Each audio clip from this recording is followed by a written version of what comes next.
Welcome back students, मैं स्वप्निल जैन आपका maths teacher एक बार फिर से स्वागत करता हूँ अपनी मैथमेटिक्स की क्लास में। चैप्टर चल रहा है हमारा सदिश या वेक्टर्स, जो कि कल ही स्टार्ट किया था। कल हमने थ्योरी पार्ट कवर किया था, आज करेंगे कुछ पीवाईक्यूज जो थ्योरी पार्ट कवर किया है उस पे बेस्ड। ठीक है, तो शुरू करते हैं क्वेश्चन नंबर फर्स्ट से। थ्योरी का एक पोर्शन और बचा हुआ है जो कल करेंगे, आज करेंगे जो कल किया था उसके प्रश्न। ठीक है, लिखिए क्वेश्चन।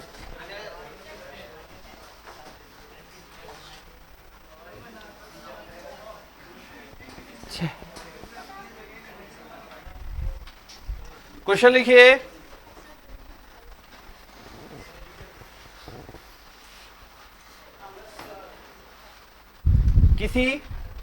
किसी सदिश का निर्देशांक अक्षों पर प्रक्षेप, किसी सदिश का निर्देशांक अक्षों पर प्रक्षेप, किसी सदिश का निर्देशांक अक्षों पर प्रक्षेप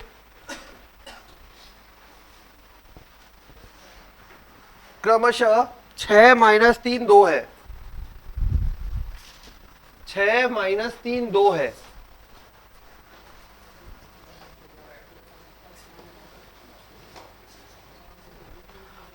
उस सदिश के दिक्कोजाएं होंगी, उस सदिश की दिक्कोजाएं होंगी, उस सदिश की दिक्कोजाएं होंगी।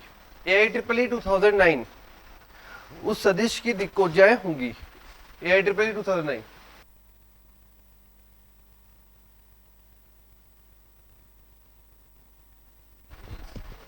हाँ भाई बताओ। AIEEE 2009 क्वेश्चन, दिक्कोजाएं निकालना है। क्या दिया हुआ है? प्रक्षेप दिया हुआ है अक्षों पर। अक्षों पर प्रक्षेप का मतलब क्या है? अक्षों पे लंबाई दी हुई है। ठीक है, मतलब ये बोला गया है, ये है अपने पास x, ये y और ये z। ठीक है, प्रक्षेप का मतलब है बेटा ये लंबाई दी हुई है, तो ये 6 इकाई की लंबाई है। ये 6 इकाई है, तो क्या बन जाएगा ये अपने आप में? ये दिक् अनुपात की तरह काम करेगा। दिक्कोजाएं निकाल ली अपन को। 36 + 9 + 4 7 आ गया। आंसर हो जाएगा 6/7। ऐसा भी आया हुआ है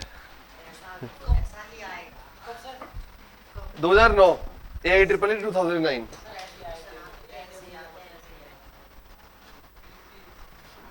नेक्स्ट क्वेश्चन।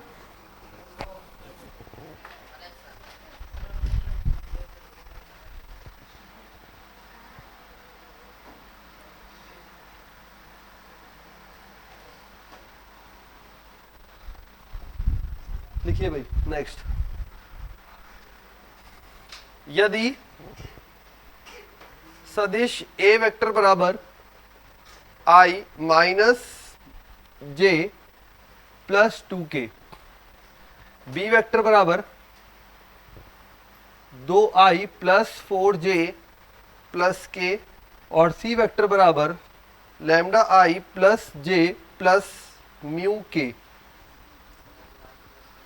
परस्पर लंबवत हो, परस्पर लंबवत हो, तब लैम्डा व म्यू का मान बताइए।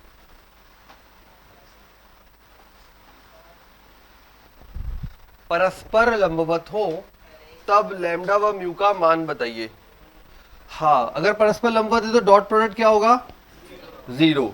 ठीक है, ईयर बता देता हूं कौन सी ईयर में आया हुआ है। एक मिनट, ये ईयर है 2010, AIEEE 2010। बीच वाले क्वेश्चन जो है वो अलग टॉपिक पर है, जो अपन कल पढ़ेंगे। अभी अपन ने टॉपिक पढ़ा नहीं है, इसलिए 2006 से सीधा 10 पे जंप मारा है।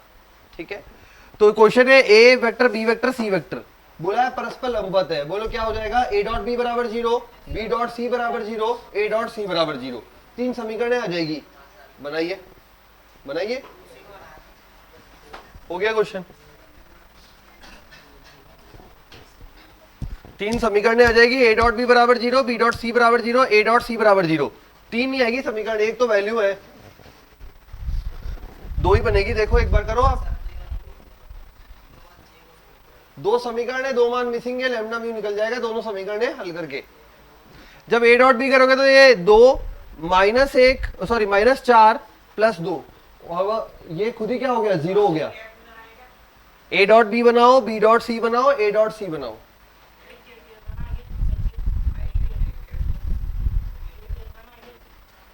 क्या हुआ? हाँ है ना।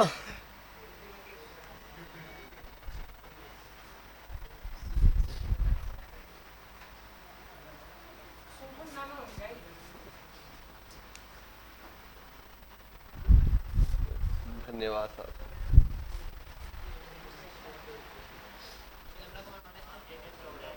हो गया। A डॉट बी बराबर 0, B डॉट सी बराबर 0, A डॉट सी बराबर 0। 3 समीकरण आई, 3 में से 2 ही समीकरण होगी, एक तो वैल्यू बता रहा होगा, 0 आ रही होगी खुद ही वैल्यू। A डॉट बी तो ठीक है, A डॉट बी को तो छोड़ दिया आपने, B डॉट सी और A डॉट सी को 2 समीकरण बनाई, हल करो, लैम्डा म्यू निकालो। क्या आ रहा है? लैम्डा बराबर -3 और म्यू बराबर 2। AIEEE 2010।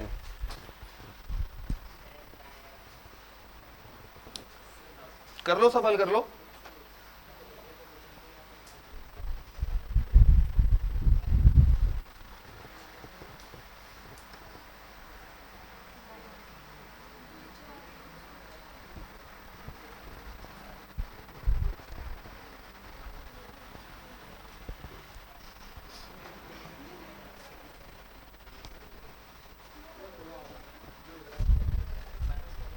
नहीं हुआ?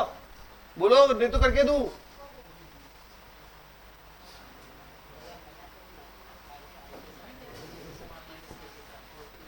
नहीं हुआ तो बेटा बोलो तो सही, करके दूं। देखो समीकरण क्या बनेगी, बी डॉट सी करोगे 2 लैम्डा प्लस 4 प्लस म्यू बराबर 0, ये तो बनेगा बी डॉट सी से, बन रहा है। और ए डॉट सी से बनेगा लैम्डा -1 प्लस 2 म्यू बराबर 0। दोनों समीकरण हल करनी है, इसको 2 से गुणा कर दे, सेकंड वाली समीकरण को 2 से गुणा कर दीजिए और फिर घटा दीजिए। कर लोगे अब तो हल? ठीक है, क्वेश्चन लिखो नेक्स्ट। तुम्हारी आंखें बोलने लग जाती है, नहीं हो रहा कुछ पीछे से ऐसे।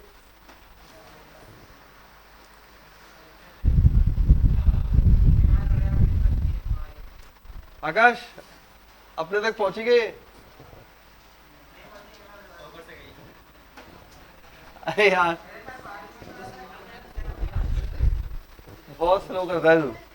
ये गुणा करना तो आता है ना, आई वाला आई से जे वाला दे के, तो वही तो किया है। A dot B, B dot C और ए डॉट सी, तीन दो के जोड़े में किया है।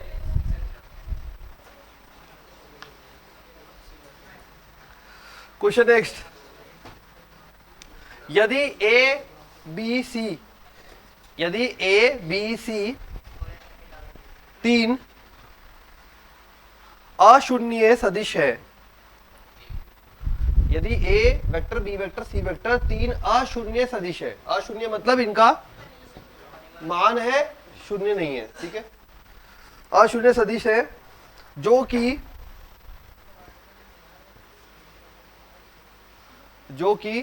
युग्म में, जो कि युग्म में असंरेख है, जो कि युग्म में असंरेख है, जो कि युग्म में असंरेख है। यदि a प्लस 3b, यदि a प्लस 3b c सदिश के साथ, c सदिश के साथ संरेख हो, संरेख हो तथा b प्लस 2c a सदिश के साथ संरेख हो, तब a प्लस 3b प्लस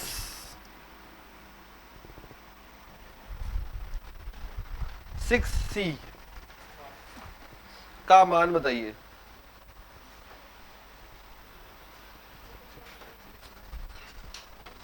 का मान बताइए। बताओ भाई कहां से स्टार्ट करें, बोलो कैसे स्टार्ट करना है। यदि संरेख है तो एक कंडीशन होती है, क्या होती है भाई,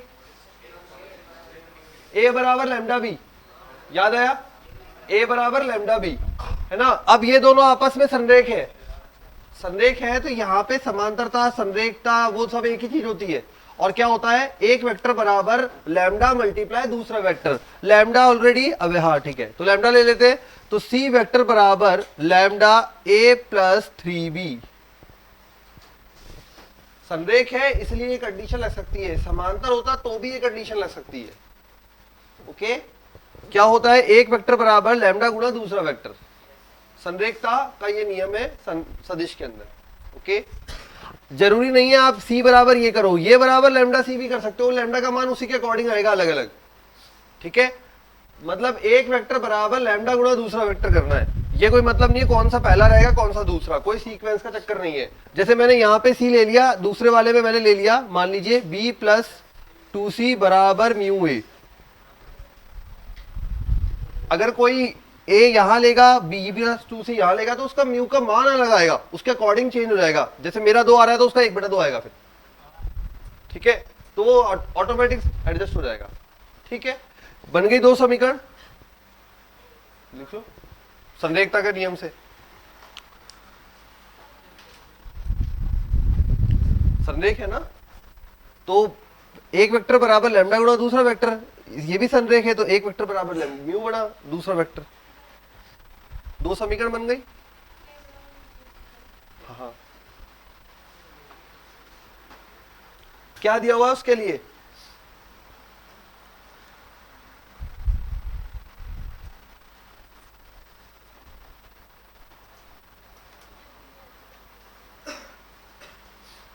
क्या दिया हुआ है भाई दोनों के लिए, अशून्य सदिश है, लगाओ जुगाड़।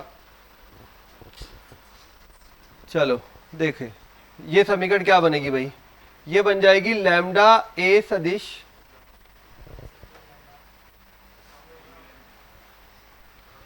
माइनस सी सदिश बराबर 0।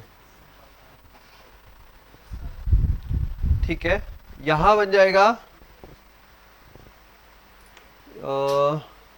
माइनस म्यू ए सदिश या plus mu A minus B सदिश माइनस 2c सदिश बराबर 0।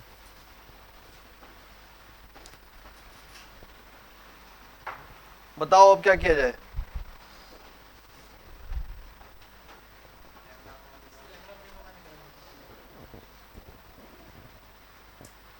क्या करें, दोनों समीकरणों को हल करना है, या तो जोड़े घटाए या फिर एक मान उठा के रखें। अरे यार, दोनों समीकरण को हल करना है, एक काम करते हैं डायरेक्ट ही सी का मान यहां पुट कर देते हैं, दोनों समीकरण को हल करना है, कैसे भी करो, मतलब दोनों को मिला के एक समीकरण बनानी है, जोड़ के घटा के मान रख के करते थे ना ऐसा, एक मान उठाया यहां से सी का और यहां रख देते, डायरेक्ट अवेलेबल है ना इसलिए, तो क्या बन जाएगा बी, हाँ, plus 2a lambda plus 6 lambda B बराबर म्यू ए वेक्टर। सबको एक तरफ लेके आओ, ये आ जाएगा इधर, तो ए वेक्टर के साथ में बोलो 2 लैम्डा माइनस म्यू, सही है क्या, चेक करते जाना, प्लस बी वेक्टर के साथ में बोलो 1 प्लस 6 लैम्डा, सही है। 2 समीकरण बनाई, दोनों समीकरण को कंबाइन कर दिया, चाहे जोड़ के चाहे घटा के, चाहे एक का मान दूसरे में उठा के, जो इजी लगा वो कर दिया, यहां तक समीकरण ये तैयार हो गई, इनको ए और बी के पदों में लिख लिया। अब पहली लाइन पढ़ो वापस, ए और बी क्या है, अशून्य सदिश है, टोटल दोनों का 0 है, ठीक है, टोटल दोनों का 0 है, बट ये दोनों 0 नहीं है, ना ए 0 है ना बी 0 है, तो फिर ये बोलेगा कि ये या तो 1 प्लस 6 लैम्डा का मान 0 होगा या फिर 2 लैम्डा माइनस म्यू का, तो लैम्डा बराबर कितना आ जाएगा, उठा के यहां रखो,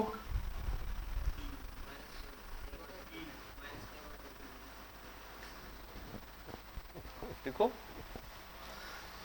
कंबाइन किया, ए और बी अशून्य है। वेक्टर में जब भी अशून्य सदिश बोलेगा यही तरीका लगाना है आपको हमेशा, जितने भी उसके गुणा में आएंगे ना, उसके कोफिशिएंट आएंगे, मतलब गुणांक जो बोलते हैं वो हमेशा 0 के बराबर किए जाएंगे। ठीक है, जब भी वेक्टर में बोले अशून्य सदिश है यही लॉजिक अप्लाई करना है। लैम्डा आ गया, म्यू आ गया, सी सदिश बराबर लैम्डा।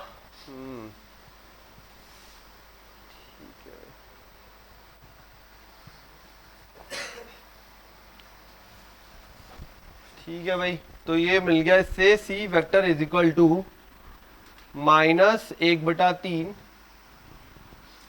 a + 3b।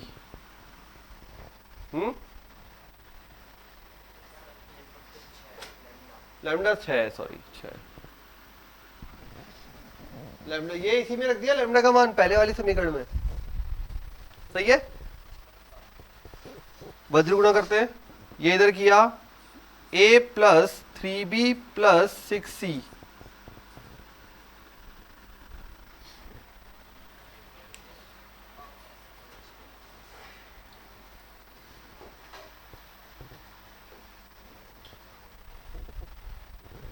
ठीक है, मान आ रहा है 0। लैम्डा का मान उठाकर वापस से यहीं रख दिया।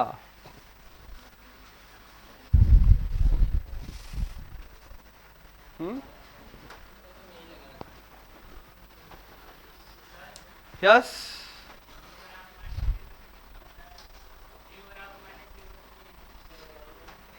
टू लैम्डा बराबर म्यू, लैम्डा का मान -1/6। ठीक है, नेक्स्ट क्वेश्चन लिखिए।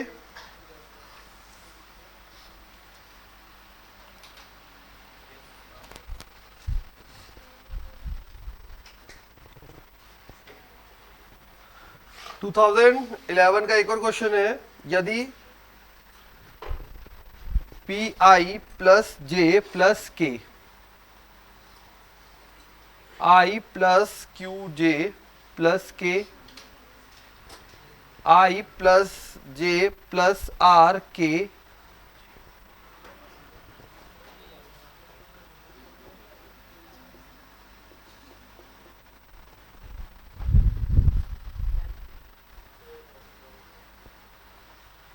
तीनों समीकरण, ये तीनों लिख लो समीकरण, या तीनों सदिश लिख लो। यदि सदिश समतलीय हो,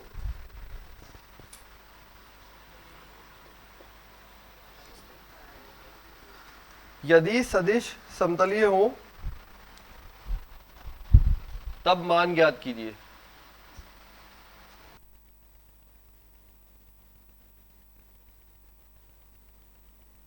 ठीक है, यदि सदिश समतलीय हो तो मान ज्ञात कीजिए।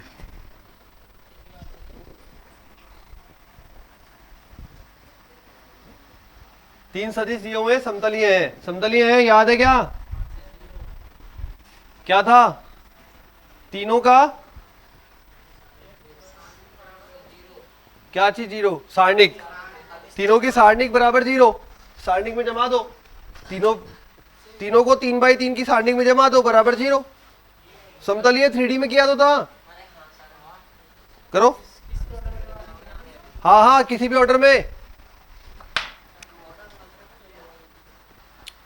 अरे किसी भी ऑर्डर में जमा दो। P1 1 ये IJK है, ये ना, इसका मान निकालना है, करिए।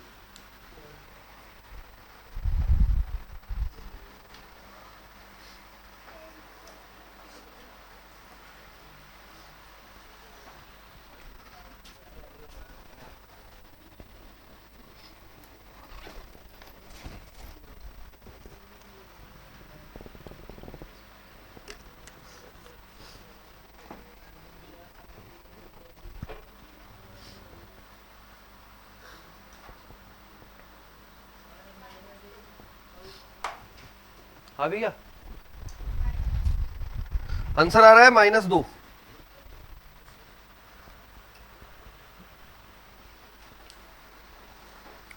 क्वेश्चन था ये 2011 का ही।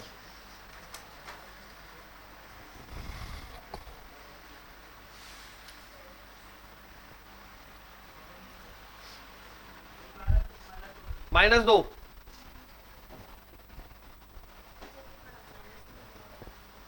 करो करो, सॉल्व करोगे अपने आप बन जाएगा, अपने आप बन जाएगा, पूरा एक्सप्रेशन बन जाएगा।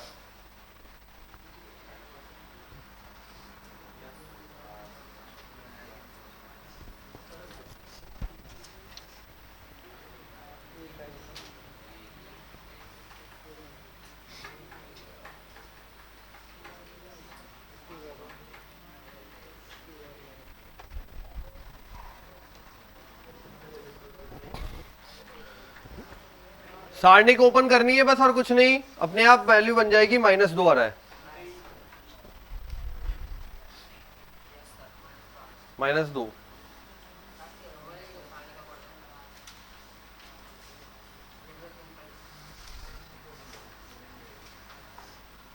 दिखाओ नेक्स्ट। लिखिए 2012 का नेक्स्ट क्वेश्चन लिखिए। यदि ए कैप तथा बी कैप दो इकाई सदिश है, यदि ए कैप तथा बी कैप दो इकाई सदिश है, ए कैप तथा बी कैप दो इकाई सदिश है, यदि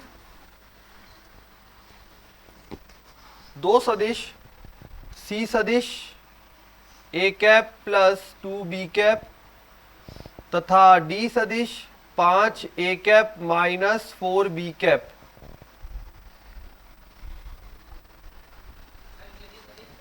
यदि सदिश परस्पर लंबवत हो,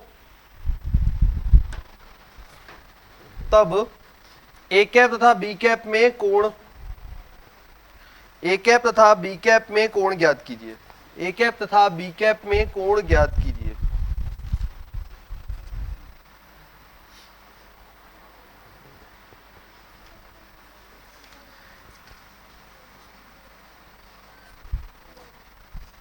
ए कैप तथा बी कैप में कोण ज्ञात कीजिए। करो, लंबवत है, कंडीशन बताइए लंबवत की। दो सी डॉट डी बराबर 0, बिल्कुल 2012 का प्रश्न है।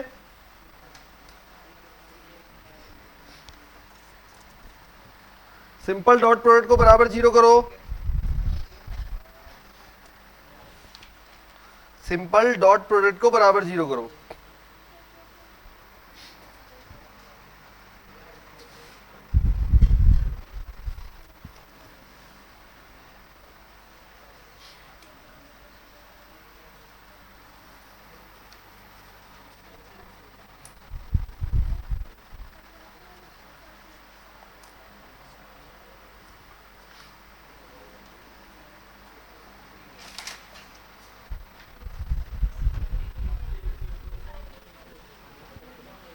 आ गया क्या?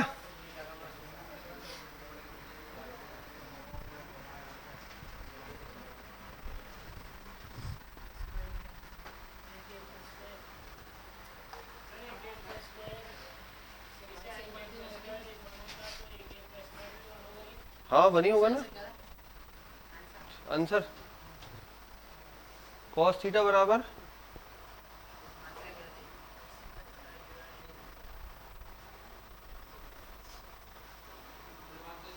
सी डॉट डी बराबर 0 किया आपने, ठीक है। क्या लिखोगे? A cap plus 2 B cap dot 5 A cap minus 4 B cap बराबर 0। गुणा करो 5 और साथ में A cap plus 10 B dot A minus 4 A dot B -8। सही है, सही है। 5 -8, 5 -8 -3, -3 उधर भेजा, +3 10 -4 6 ए डॉट बी बराबर +3। तो इधर बन गया 3 2 बार 2। ए डॉट बी कैसे खुलेगा? ए का परिमाण बी का परिमाण कॉस थीटा बराबर 1। परिमाण एक होता है, टोपियों का परिमाण एक, ठीक है, कैप का परिमाण एक, इकाई सदिश परिमाण एक। तो कॉस थीटा बराबर 1/2, थीटा बराबर 60 डिग्री। ठीक है, थीटा बराबर 60 डिग्री। नेक्स्ट क्वेश्चन,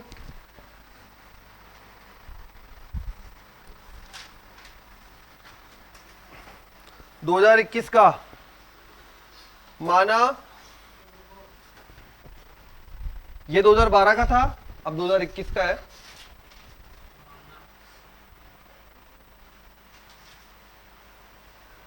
माना i plus alpha J plus 3k तथा 3i माइनस अल्फा जे प्लस के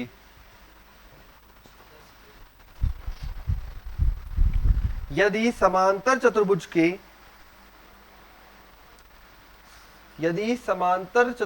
की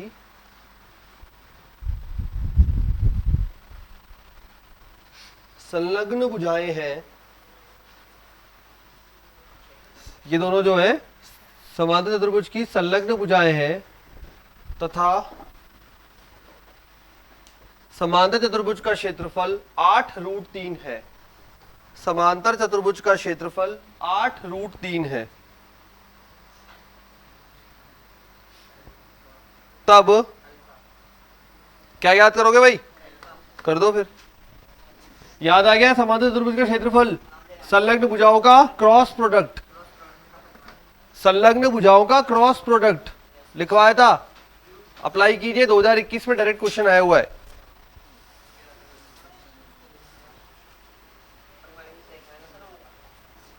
करो।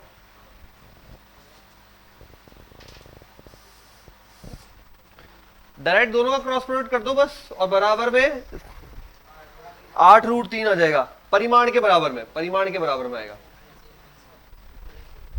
2021। तो अगर संलग्न भुजाएं दी गई है, समांतर चतुर्भुज का क्षेत्रफल होता है डायरेक्ट ए क्रॉस बी का परिमाण। तो पहले ए क्रॉस बी निकालते हैं, आई जे एंड के। एक अल्फा 3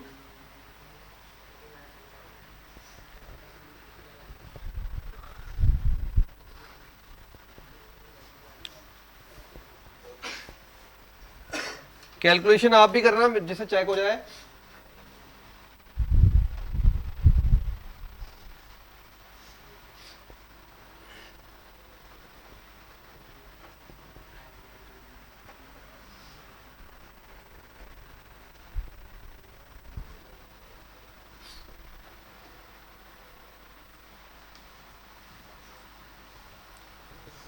कितना आ रहा है? प्लस के माइनस अल्फा माइनस 4 अल्फा, ये बन रहा है पक्का? ठीक है, तो ये बन गया अपने पास आई कैप का साथ ही आ गया 4 अल्फा, इसका आ गया 8 और इसका आ गया -4 अल्फा। आई जे के साथ आ गया, आई जे के साथ। ठीक है, हमें क्या चाहिए? इसका परिमाण चाहिए।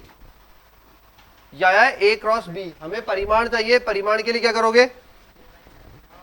वही अपना आई कैप के स्क्वायर और वो सब। तो √16 अल्फा स्क्वायर प्लस 8 का 64 प्लस 16 अल्फा स्क्वायर बराबर 8√3। परिमाण जो है वही क्षेत्रफल है। दोनों तरफ वर्ग करके हल करें, डायरेक्ट तो हो नहीं रहा है ना, तो वर्ग करके हल करते। 16 16 32 अल्फा स्क्वायर प्लस 64 बराबर 8 का 64। कहां पे बेटा? आई के नीचे 1, देख गुणांक 1 है ना।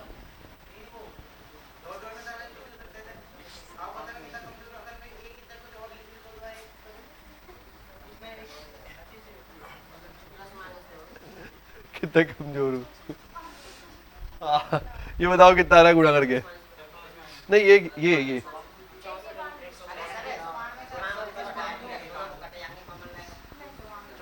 108 आ रहा है ना? 192, बस ठीक है ठीक है। अरे कोई बात नहीं, वो 64 और 64 6 12 128 32 अल्फा स्क्वायर 128 अल्फा बराबर आ रहा है भाई। ठीक है।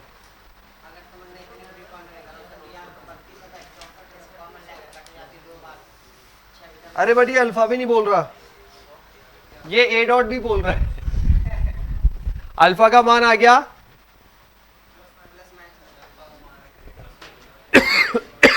+-2। हाँ दोनों पॉसिबल है भाई।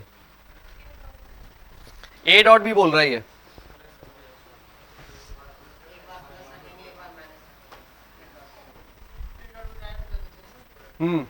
डायरेक्ट करेंगे 3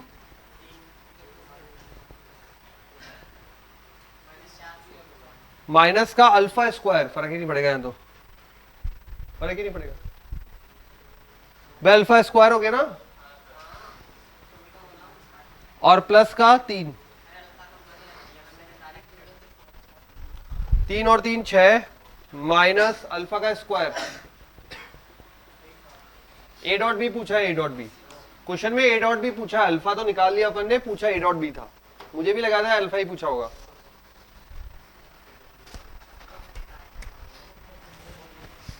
चाहे आप +2 लो चाहे -2 लो, यहां अल्फा स्क्वायर बन रहा है, कोई फर्क नहीं पड़ेगा।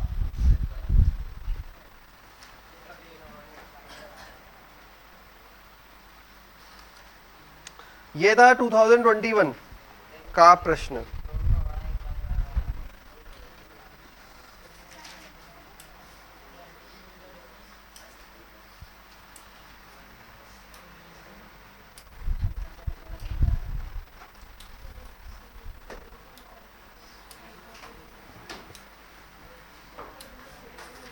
नेक्स्ट लिखे,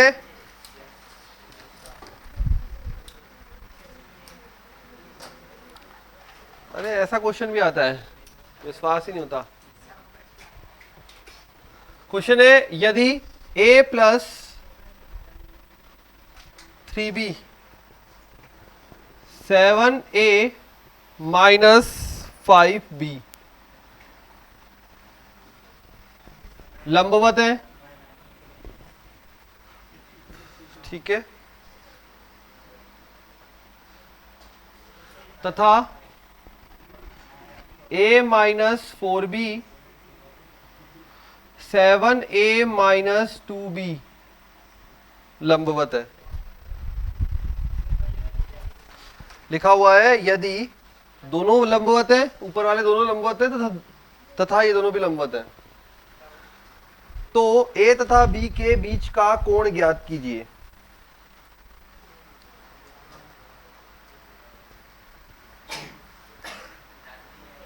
a तथा b के बीच का कोण ज्ञात कीजिए।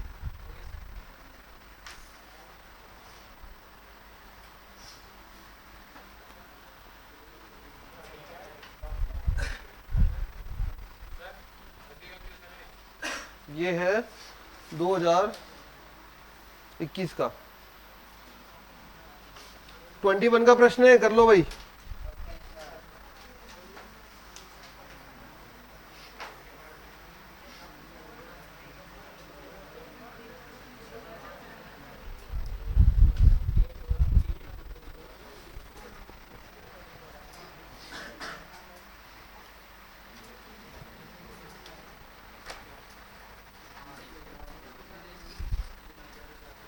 क्या करोगे अगर लंबवत है तो? दोनों का डॉट प्रोडक्ट बराबर 0, दोनों का डॉट प्रोडक्ट बराबर 0, दो समीकरण आ जाएगी। दोनों समीकरण की मदद से अपन को a डॉट b का मान निकालना, मतलब थीटा का मान निकालना है। ज्यादा इजी प्रश्न आ गए।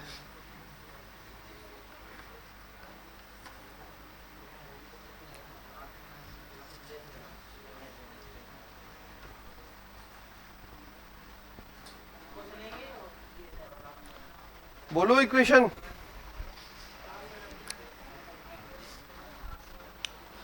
समीकरण आ रही है 7 मॉड ए का स्क्वायर, 7 मॉड ए का स्क्वायर पहले वाले दोनों को गुणा करने पर माइनस 15 मॉड बी का square plus 16 A dot B बराबर 0। पहले वाले को दोनों को गुणा करो, डॉट प्रोडक्ट यार। 7 A square minus 15 B square plus 16 A dot B बराबर 0 आ रहा है क्या? पहली इक्वेशन आ गई। सेकंड करो।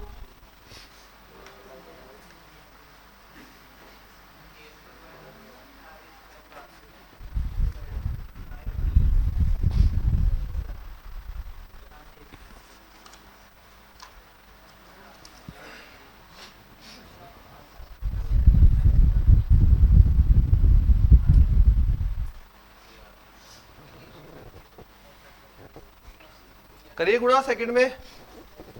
समीकरण आएगी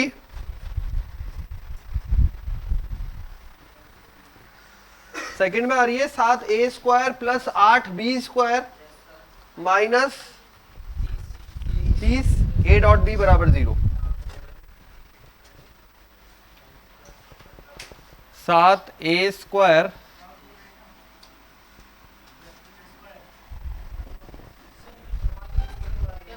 क्या कह रहा है बेटा? Plus 8 B square minus 30 A dot B बराबर 0। पहले वाली आई थी 7 A square minus 15 B square plus 16 A dot B बराबर 0। गुणा करने में दिक्कत थोड़ी है किसी को? सिंपल गुणा करना है ना, ए डॉट बी। चलो ठीक है। अब समीकरणों को हल करना है, ए डॉट बी का मान निकालना है। बट ए डॉट बी के मान से पहले हमें ए और बी भी मिसिंग है। तो पहला अपन काम करेंगे इन दोनों को हटाने का। कैसे हट सकता है? यदि इनके गुणांक बराबर बन जाए तो ये हट सकते हैं। कौन? ये दोनों। अगर इनके गुणांक बराबर बन जाए तो ये दोनों हट सकते हैं। तो गुणांक बराबर बनाने के लिए कुछ जुगाड़ लगाते हैं, क्योंकि जब लास्ट में आपको cos थीटा चाहिए होगा तो ए डॉट बी का फॉर्मूला क्या होता है? ए का परिमाण बी का परिमाण। ये दोनों मिसिंग है ना, अभी है कहां? ए का परिमाण बी का परिमाण मिसिंग है। मिसिंग है तो वो लेके आने पड़ेंगे, और लेके आने के लिए यहीं से निकालना है वो रिजल्ट भी। ठीक है, दो वैल्यू है, दो मिसिंग है, यहां से कुछ जुगाड़ लगा सकते हैं। तो इन दोनों को हटाने का जुगाड़ करते हैं। यहाँ 16 है, यहाँ 30 है। इसको तो किससे गुणा करूं? समान बनाना है, समान। 30 के पाड़े में 80 का आएगा।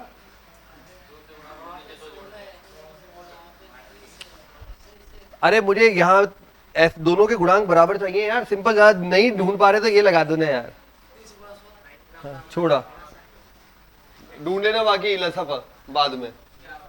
ठीक है, अभी यही कर दो डायरेक्ट। समझ गए ना? गुणांक बराबर बनाने हैं। 30 से गुणा करो, 7 या 21, 15 दिया 45 प्लस 16 32 17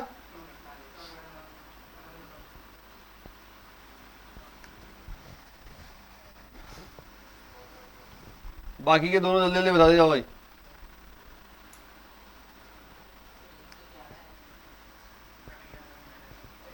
ये बोलो कितना बना? करो ना गुणा यार, तुम भी मेरे लिए बैठे हो क्या?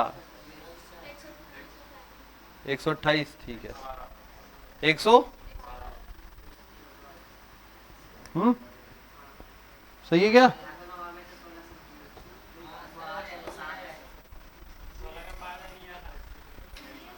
दोनों जोड़े,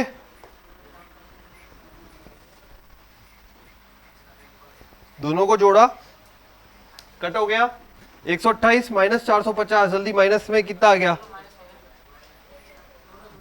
हाँ, दो जुड़ जाएगी तो बोलो 2।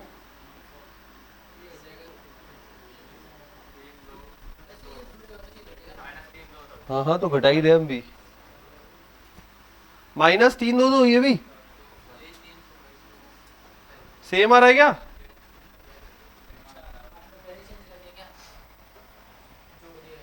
अरे माइनस का ही है, बराबर 0 है ना, तो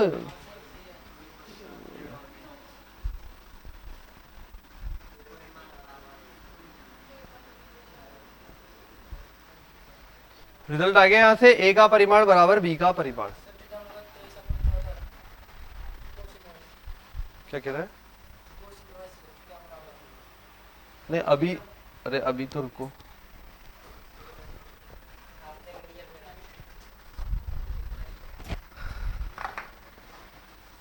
हो गया ये। अब कोई भी एक समीकरण को यूज कर लो, मान निकाल लो। तो पहले वाली का यूज करें या सेकंड को, कोई भी यूज कर लीजिए। ये वाली यूज कर लेते हैं, फर्स्ट वाली को। 7a² माइनस 15, ये भी a²।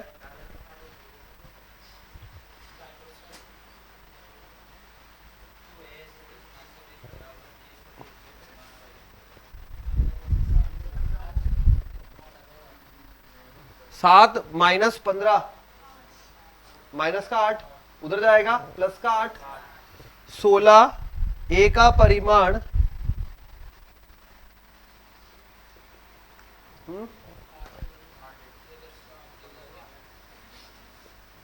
ये दोनों बराबर है, बराबर है तो स्क्वायर हो जाएगा।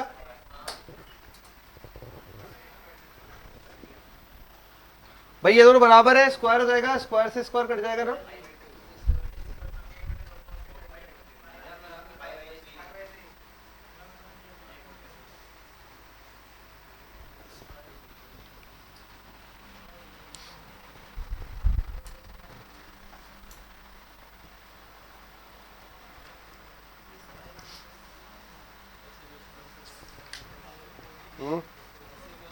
डन।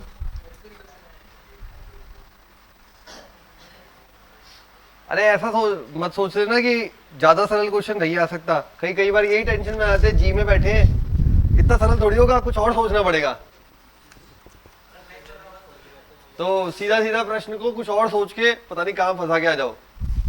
और अपने तो वो और आते हैं खालिस्तान वाले, वैल्यू कुछ और ही निकालिया है। तो आराम से सिर्फ समीकरणों को हल करना था और कुछ भी नहीं है, समीकरण हल करने थे बस। दो समीकरणों से ही सारे मान निकाल के अरेंज करके देने थे, कुछ भी नहीं किया स्पेशल। ये आपको पता है लंबवत की कंडीशन होती है, दोनों का डॉट प्रोडक्ट बराबर 0, लंबवत डॉट प्रोडक्ट बराबर 0। हल किया, दोनों मान इसी से प्राप्त किए। और कहां पे लगाओ स्क्वायर? अच्छा 15 पे नहीं लगाया क्या? ठीक है, चलिए अब नेक्स्ट क्वेश्चन लिखिए, लिखो।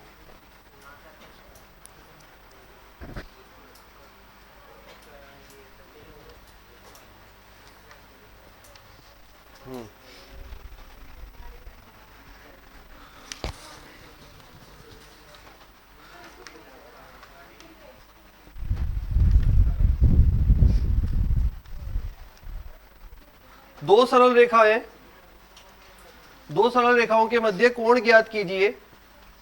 अब ये क्वेश्चन थोड़ा 3D से मिलता हुआ है, यहां पे इसमें दे रखा है इसलिए लिखवा रहा हूं, ठीक है। दो सरल रेखाओं के मध्य कोण ज्ञात कीजिए। दो सरल रेखाओं के मध्य कोण ज्ञात कीजिए जब उनकी दिक्कोज्याएं निम्न समीकरणों को संतुष्ट करती हैं। जब उनकी दिक्कोज्याएं निम्न समीकरणों को संतुष्ट करती है।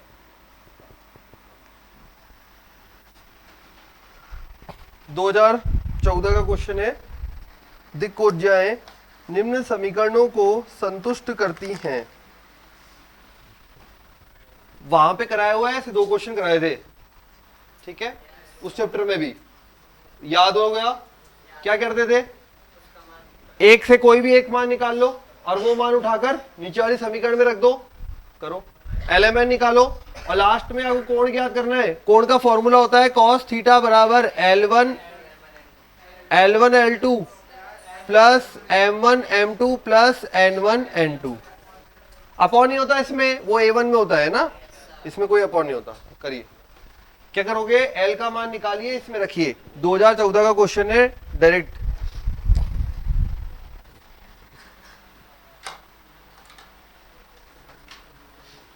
इस चैप्टर को भी अपनी सरल वाली लिस्ट में डाल देना, इजी चैप्टर, इजी क्वेश्चंस। हाँ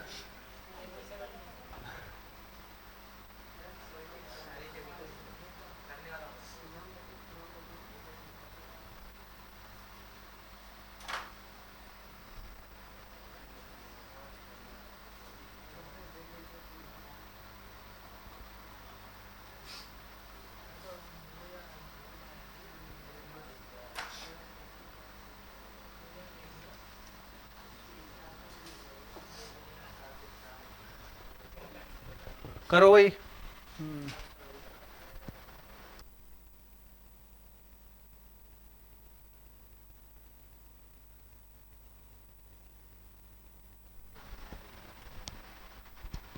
ठीक है,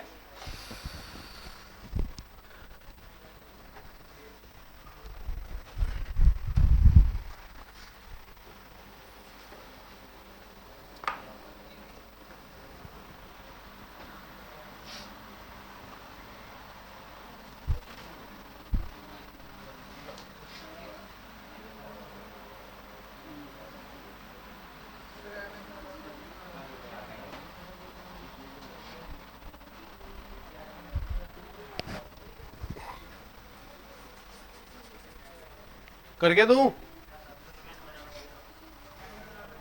एक मिनट, जस्ट ए मिनट। बिल्कुल सही है, m मल्टीप्लाई n बराबर 0, दो कंडीशन बनाते थे इस केस में फिर अपन।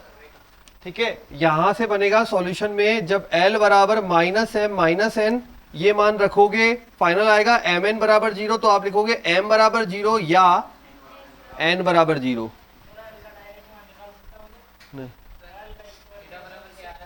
निकालेंगे ना, अभी निकालेंगे। हाँ, थीटा ही निकाल दिया। थीटा बराबर आ रहा है पाई बाय 3। ठीक है, ये यहां तक आ जाएगा। उसके बाद अब आपके पास वही एल स्क्वायर। अच्छा, पहले यहां पे देखो m बराबर 0 आया तो l बराबर क्या हो गया? Minus n। आ गया सारा रिजल्ट। अब लगाएंगे अपन L square plus M square plus N square बराबर 1। तीनों मान यहां पे जमाते हैं, m 0 हो गया, एल स्क्वायर प्लस n की जगह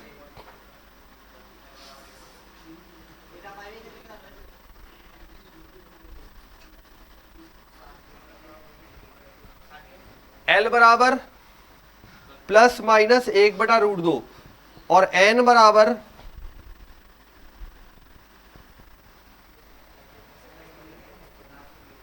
l की जगह तो l रखा, n की जगह माइनस l रख दिया, n की जगह माइनस l।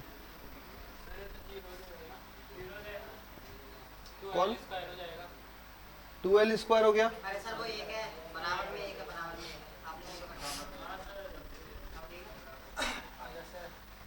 ट्वेल्व स्क्वायर आ गया, यही आ रहा है रिजल्ट। संशय की स्थिति।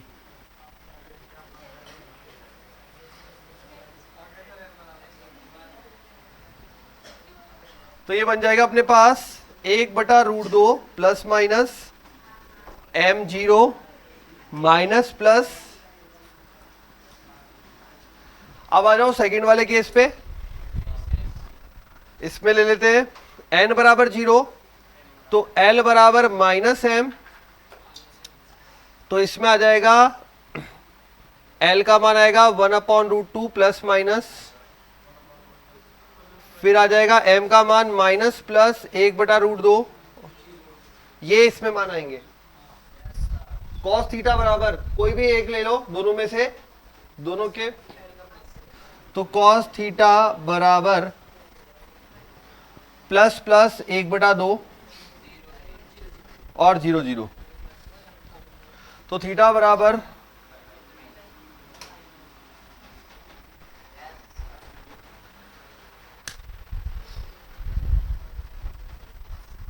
ठीक है 2014। वैसे 3D में भी सेम क्वेश्चन किया हुआ है, यहां पे भी पूछा गया है तो लिख दिया अपन ने। अब पेपर में वैसे भी लिखा तो आता नहीं कौन से चैप्टर का है, ठीक है, तो वो जैसा इन्होंने बंटवारा किया वैसा कर दिया। चलिए लिखे नेक्स्ट। हम्म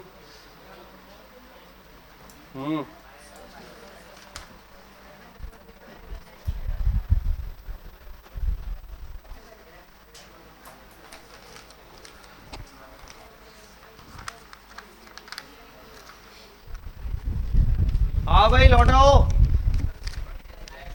लिखो। अरे कुछ बातें कर रहे हैं ना पीछे, लिखो ए वेक्टर बराबर i माइनस जे।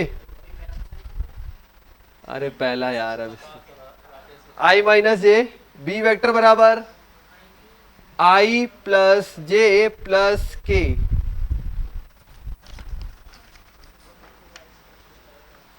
यदि ए वेक्टर बी वेक्टर तथा सी वेक्टर इस प्रकार है कि तथा सी सदिश इस प्रकार है कि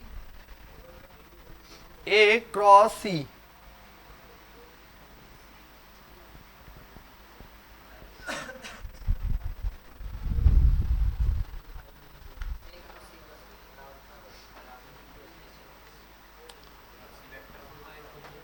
तथा ए डॉट सी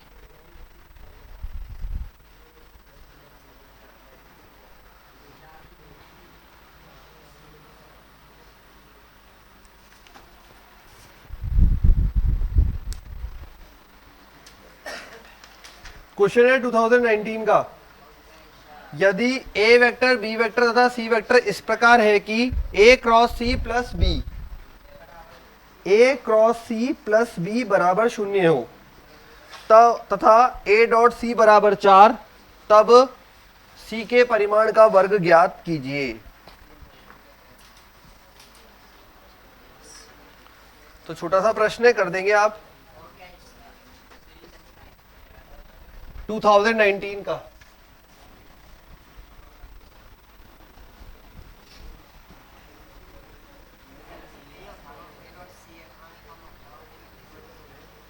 करके देखो, हो जाएगा।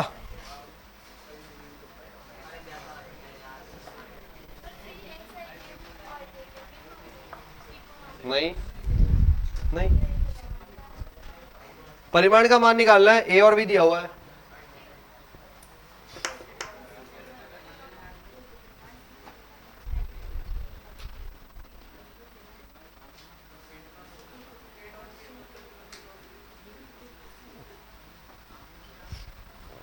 क्या करें?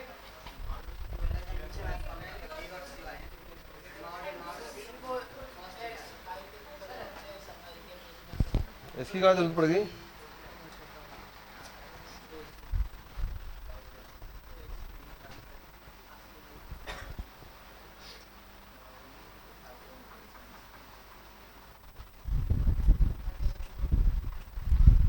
ये तो बोल सकते हैं यहां से ए क्रॉस सी,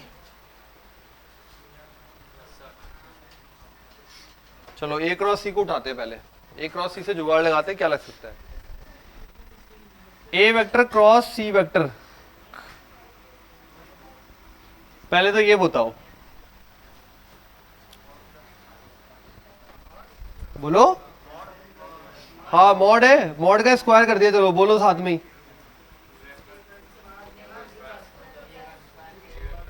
अरे ए क्रॉस सी क्या होता है बेटा? ए क्रॉस सी होता है ए का परिमाण सी का परिमाण, दोनों के बीच में एंगल साइन थीटा और दिशा, लेकिन मॉड है तो दिशा एक हो जाएगी, हट जाएगा।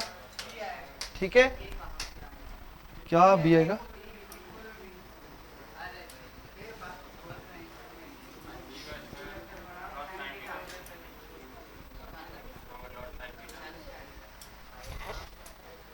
सही है। अरे सिर्फ इसको ओपन किया है अभी मैंने, ए क्रॉस सी को।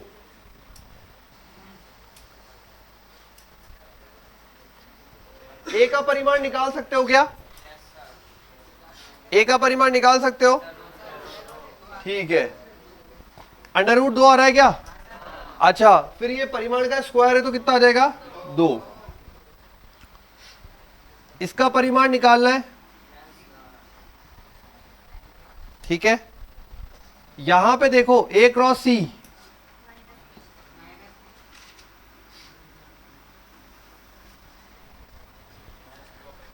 अब साइन स्क्वायर थीटा एंगल तो नहीं है, लेकिन जुगाड़ है। ए डॉट सी बराबर 4, और ए डॉट सी होता है तो क्या देता है अपन को? Cos theta. ए का परिमाण सी का परिमाण कॉस थीटा, कॉस थीटा देता है, लेकिन हमारे पास तो साइन है, बदल देते हैं ना।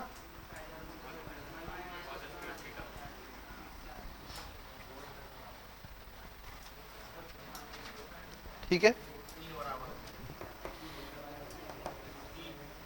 3 तो 9 हो जाएगा।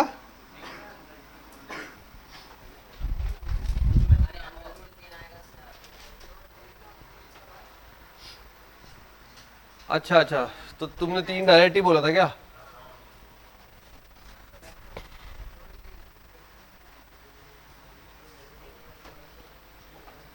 जमाओ वैल्यूज को, देखो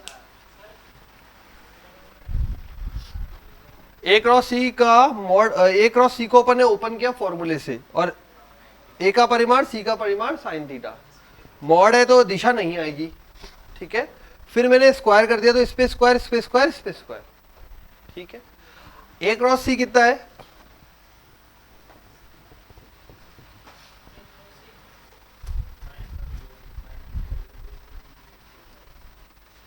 ये ना उठा के रख दिया है बराबर, हाँ ये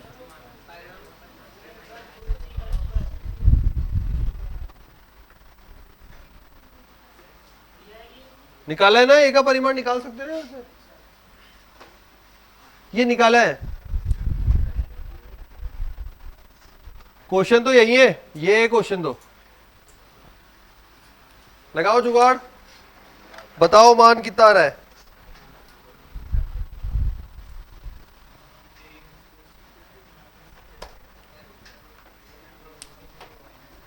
किसने कर लिया,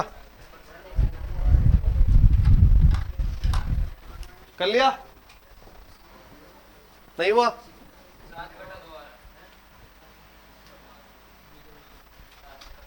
इसका मान 7/2, नहीं बटा 2 तो आ रहा है, लेकिन 7 नहीं आ रहा है यहाँ,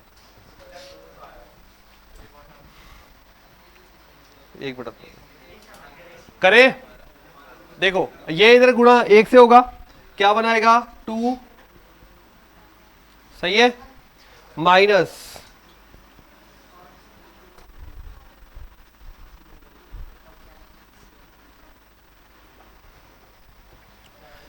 ये 2 यही तो है, ये लो यार थोड़ा सा कंफ्यूज हो जाओगे तो,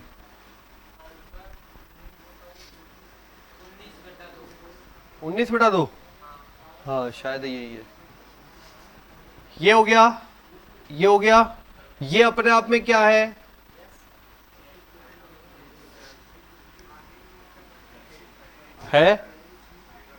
ए डॉट सी क्या होता है, ए का परिमाण सी का परिमाण कॉस थीटा,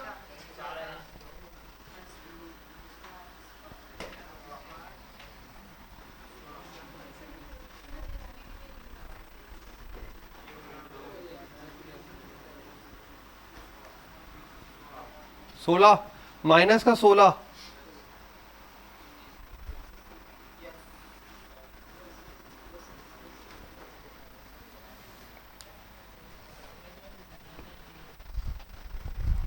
वैल्यूज को जमाया है आराम से। ये क्वेश्चन में गिवन है A vector B vector A cross C plus B बराबर 0, ए डॉट सी बराबर 4 और इसका मान निकालना है। सबसे पहला काम है, यहाँ पे ए क्रॉस सी प्लस बी बराबर 0 दे रखा है, तो ए क्रॉस सी बराबर माइनस बी। अब ए क्रॉस सी से ही शुरुआत की, देखो यहाँ पे स्क्वायर परिमाण से बहुत काम होते हैं, ठीक है वेक्टर में, तो ए क्रॉस सी से शुरुआत की, परिमाण का स्क्वायर लिखा, ये बन गया। हमें पता है यहाँ साइन बन रहा है, हमारे पास अवेलेबल कॉस है, इसके पास कॉस होता है, तो कॉस के टर्म में कन्वर्ट करने के लिए मैंने साइन स्क्वायर को 1 माइनस कॉस स्क्वायर लिख दिया। अंदर गुणा किया, ये 1 से गुणा हुए तो ये बन गया, इससे गुणा हुआ है तो ये बन गया।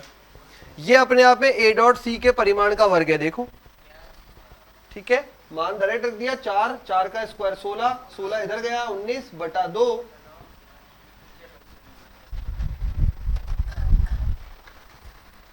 नेक्स्ट लिखिए क्वेश्चन नंबर अगला,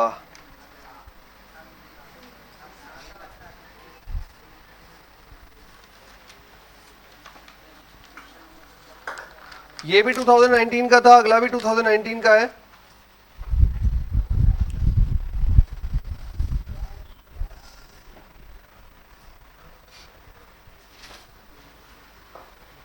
जहां फंसे वहां स्क्वायर बहुत हेल्प करने वाला है, परिमाण और स्क्वायर, परिमाण और स्क्वायर, वेक्टर में यही चलता है। कल भी तो कराता है क्वेश्चन,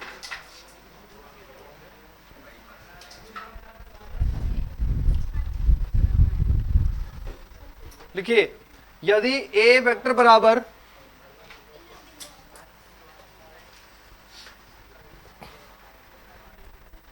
बी वेक्टर बराबर b1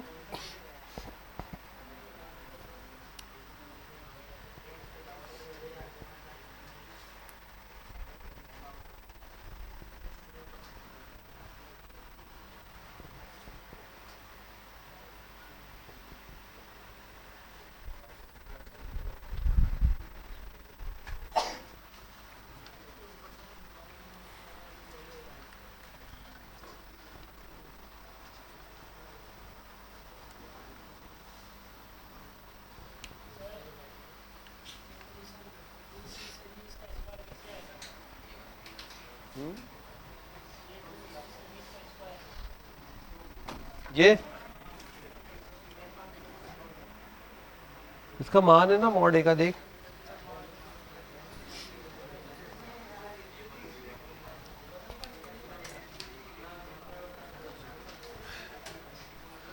ए दिया हुआ है, ए का मॉड निकालेगा, उसका स्क्वायर करेगा, 2 आएगा। लिखवाऊं प्रश्न?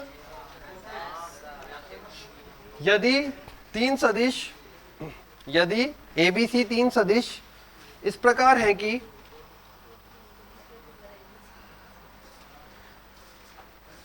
बी सदिश का ए सदिश पर प्रक्षेप, बी सदिश का ए सदिश पर प्रक्षेप, हाँ ये तीनों लिखने के बाद, यदि इस प्रकार है कि, इसके बाद इस प्रकार है कि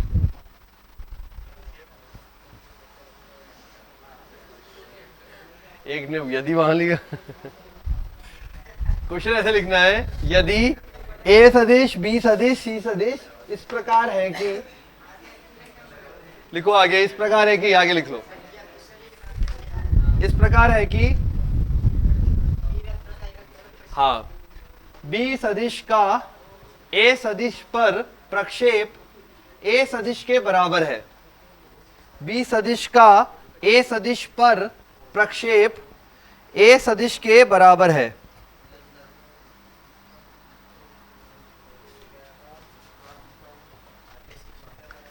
यदि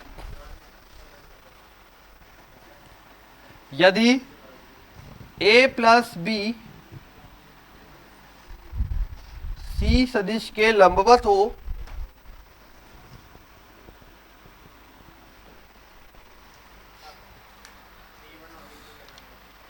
यदि ए प्लस बी सी सदिश के लंबवत हो, तब बी सदिश का मान ज्ञात कीजिए, तब बी सदिश का मान ज्ञात कीजिए, बी सदिश का मान ज्ञात कीजिए। दोनों परस्पर लंबवत है, ए प्लस बी और सी, तो बी सदिश का मान ज्ञात करना है। तो किसका प्रक्षेप किस पर है? बी का प्रक्षेप ए पर है, तो दोनों का डॉट बटा जिस पर होता है बटे में आता है, तो ये हो जाएगा प्रक्षेप की लंबाई, प्रक्षेप के हिसाब से फॉर्मूला बन जाएगा बी डॉट ए बटा ए का परिमाण, जिस पर होता है वो बटे में आता है, और किसके बराबर दिया हुआ है?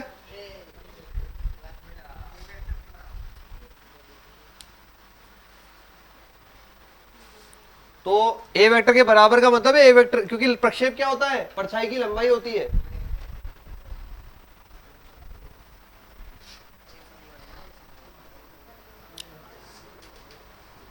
ठीक है, यहां तक हो गया? करें शुरू? चलिए, ये तीनों सदिश दिए हुए, ए प्लस बी जो है वो सी के लंबवत है, एक कंडीशन तो ये बन गई और एक ये बन गई। पहले प्रक्षेप कॉल कर लेते हैं।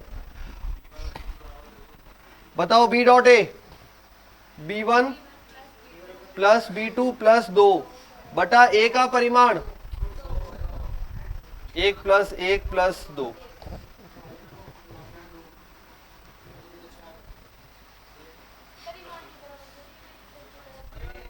वेक्टर का मतलब प्रक्षेप जो होता है वो लंबाई होती है, तो परिमाण के बराबर ही होगा हमेशा। लंबाई होती है प्रक्षेप, लंबाई परिमाण के रूप में दी जाती है, न कि वेक्टर के रूप में। क्लियर? ये हो जाएगा b1 प्लस b2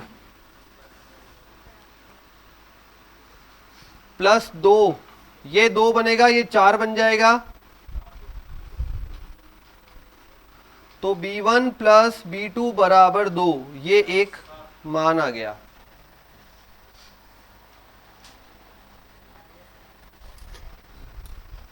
जिस पर होता है उसका परिमाण नीचे आता है, बराबर ए सदिश के बराबर बोला है, मतलब ए के परिमाण के बराबर बोला है। प्रक्षेप हमेशा लंबाई होती है। अब आ जाओ सेकंड केस पे, क्या दिया हुआ है, ए प्लस बी सी के लंबवत है। यदि लंबवत है तो ए प्लस बी डॉट सी बराबर 0।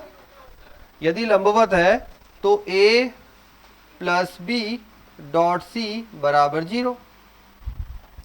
रखो, ए प्लस बी करो डॉट सी करो, ए प्लस बी करो डॉट सी करो। ए प्लस बी बनाता हूं पहले यहां पे, b1 प्लस 1 आई कैप, b2 प्लस 1 जे कैप, √2 प्लस √2 2√2 के कैप। ये बन गया a प्लस बी, और c तो है ही, गुणा करके लिखते हैं, c तो ये डायरेक्ट है ही, तो ये बन जाएगा 5 b1 प्लस 5, c के साथ में डॉट करना है, b2 प्लस 1 प्लस √2 4,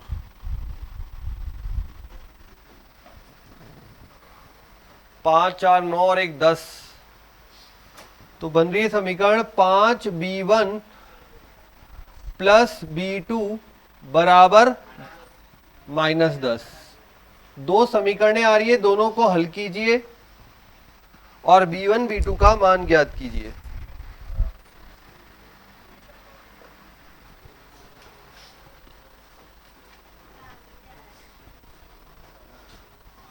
b1 बताओ पहले, b1 -3, b2 प्लस 5, इसमें जमा दो और b का परिमाण निकाल, b वेक्टर निकालना है या परिमाण बोला है, परिमाण बोला था क्या, वेक्टर बोला है, हाँ कुछ भी बोले अपन तो निकाल देंगे।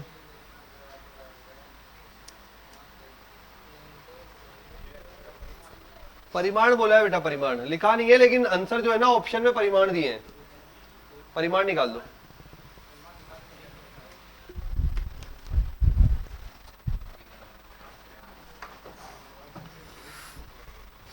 बोला नहीं है बट परिमाण निकाले हुए हैं ऑप्शन में।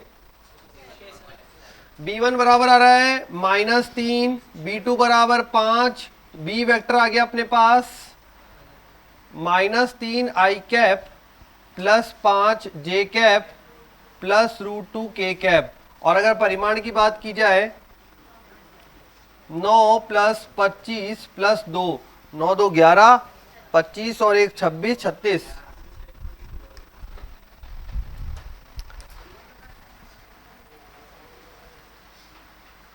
आंसर आएगा 6। परिमाण सदैव पॉजिटिव होता है, ठीक है।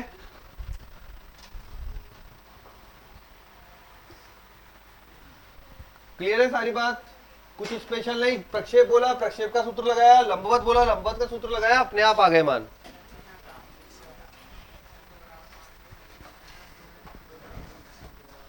नेक्स्ट लिखिए,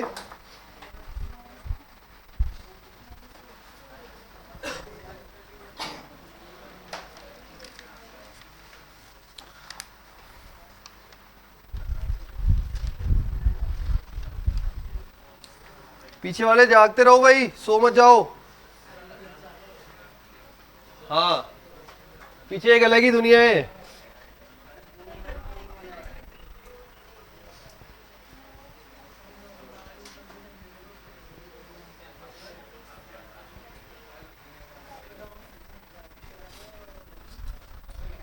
यदि अल्फा बराबर लैम्डा -2 ए वेक्टर प्लस बी वेक्टर, पीछे की दुनिया का अपना ही एक लॉस है।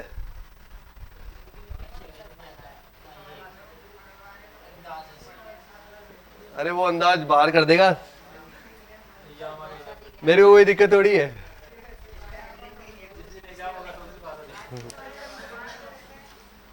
उनसे पूछो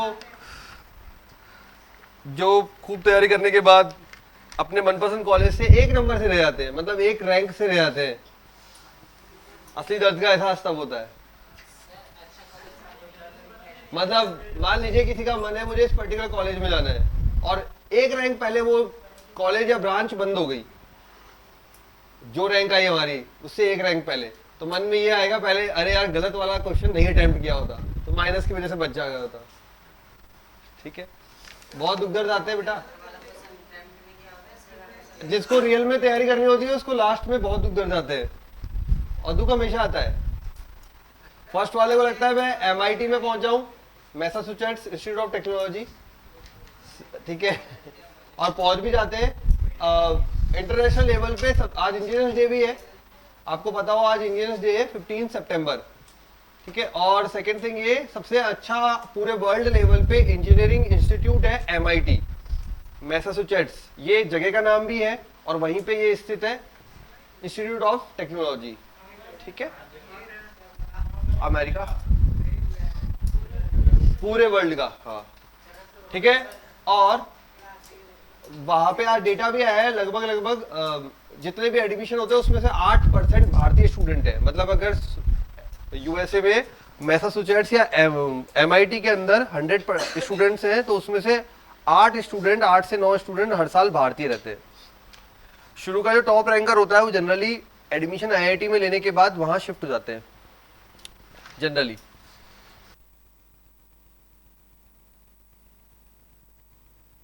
एक हालांकि पेपर अपना सबसे टफेस्ट होता है, पेपर अपना सबसे टफेस्ट होता है, ठीक है, लेकिन वहां पे क्या है थोड़ा सा और भी चीजों का एक्सपोजर चाहिए होता है, तो वो मिलते ही वहां चले जाते हैं। जैसे कि इंग्लिश अच्छी होनी चाहिए, वहां तुम पानी मांगने लग जाओगे तो फिर कौन समझेगा, ठीक है।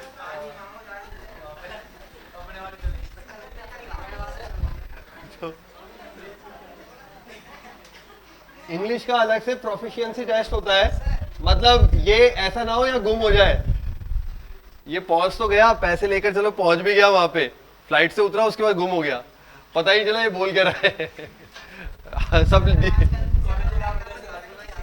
कॉलेज में छोड़िया है, कॉलेज तक पहुंच गया तो वहां नहीं पता चल रहा था, बात ही नहीं कर पा रहे, हाँ लोकेशन।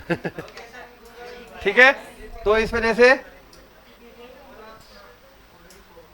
और भी चीजों की रिक्वायरमेंट होती है मैसाचुसेट्स इंस्टीट्यूट ऑफ टेक्नोलॉजी।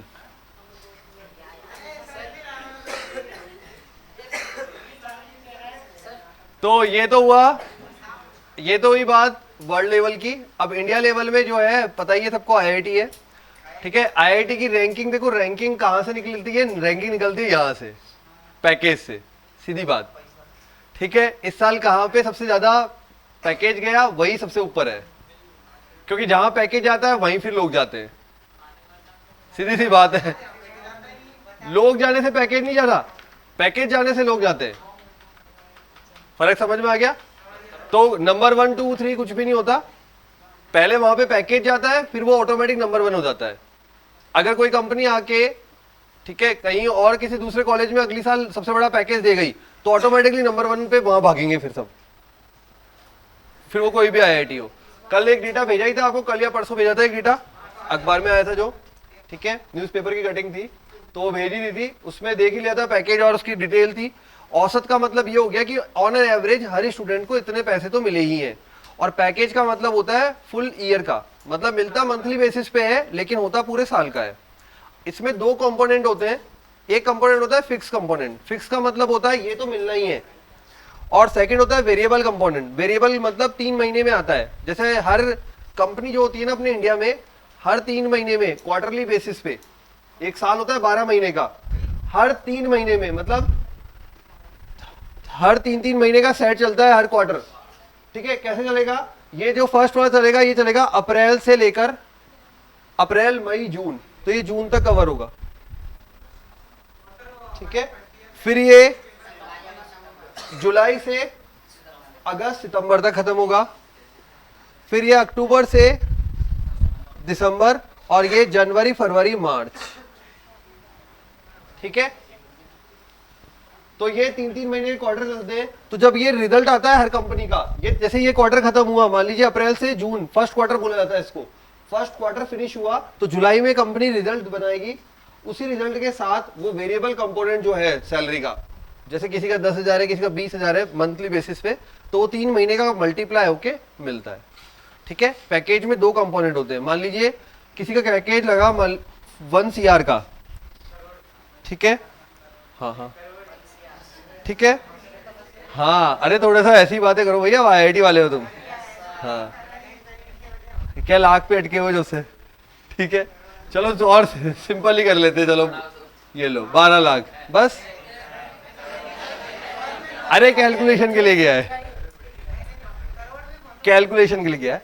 अब ये 12 लाख का कंपोनेंट होगा, तो ये इसके हिसाब से बनेगा 1 लाख पर मंथ, ठीक है। अब 1 लाख में पर मंथ बेसिस पे 2 कंपोनेंट बन जाएंगे। जैसे मान लीजिए बन गया 70K प्लस 30K, 70K हो गया फिक्स, ये तो आएंगे ही आएंगे अकाउंट में, और 30K हमारा 3 महीने के हिसाब से, जब 3 का कैलकुलेट हो जाएगा 90K, तो इसमें से आएगा। अब जरूरी नहीं है हर बार वो 90K फिक्स आए, पूरा कंप्लीट आए, वो कई बार 80K भी होता है, परफॉर्मेंस पे होता है, कंपनी का भी और आपका भी, दोनों का परफॉर्मेंस, क्योंकि कंपनी ग्रो करेगी तभी आप ग्रो करेंगे, ठीक है, समझ रहे। कंपनी आगे चलेगी मतलब आप कंपनी की कार में बैठे हुए हैं, कार जब आगे बढ़ेगी तभी आप आगे पहुंचेंगे डेस्टिनेशन पे, ठीक है।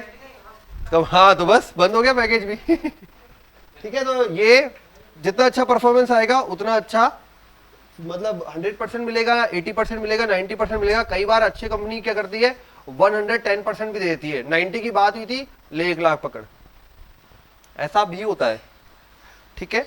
और आईटी सेक्टर में ज्यादा होता है, इस वजह से अभी कंटिन्यूअसली आईटी के पैकेज ज्यादा चल रहे हैं, इसलिए अधिकतर स्टूडेंट CS की बातें करते हैं, कंप्यूटर साइंस की बातें करते हैं, ठीक है।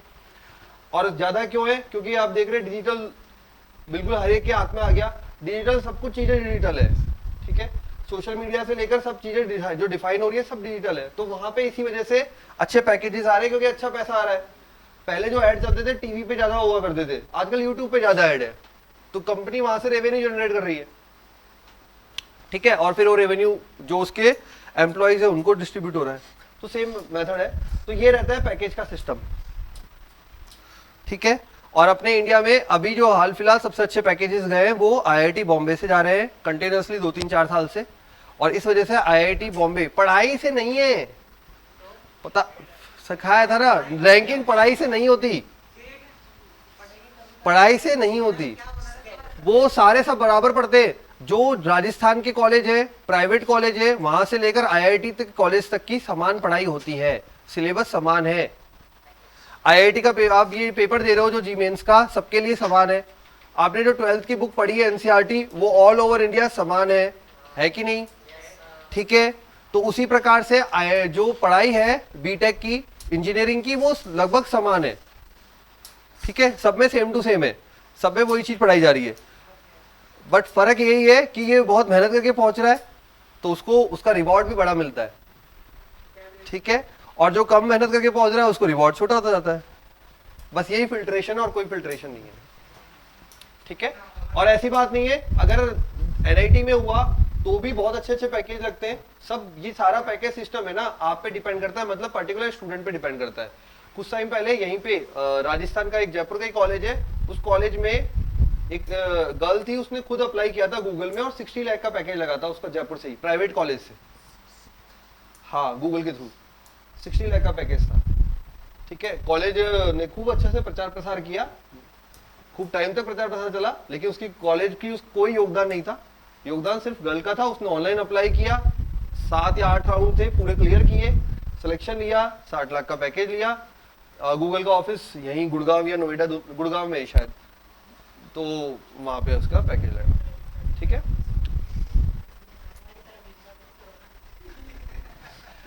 तो वो सब चीजें ना, वो वक्त अपने आप सिखाता है, वो टाइम ट्रांसफॉर्मेशन अपने आप सिखाता है। अगर जब आप 5वीं क्लास में पढ़ते हैं और 12वीं क्लास की किताब देखते हैं तो कैसा फील होता है, ये क्या पढ़ रहे हैं, ABBACC XYY X, फील होगा कि नहीं होगा, ठीक है। सिमिलरली अभी ऐसा लग रहा है, लेकिन जैसे जैसे आप टाइमिंग आगे बढ़ते जाओगे आपको अपने आप रास्ते खुलते जाएंगे। जब अपन आगे बढ़ते तब अगला गेट खुलता है, ठीक है। जब क्वेश्चन स्टार्ट करते हैं, जब उसको क्रम से क्रम जमाते चलते हैं, तब अपना सॉल्यूशन मिलता है।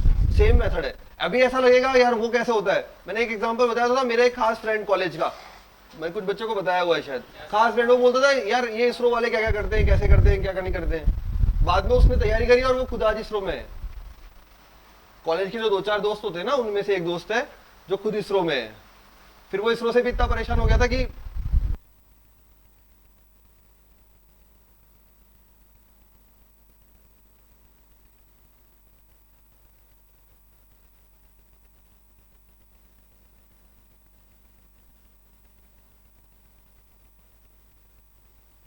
तो ऐसा कुछ नहीं है, रास्ते अपने आप खुलते हैं, वो मत सोचो आप।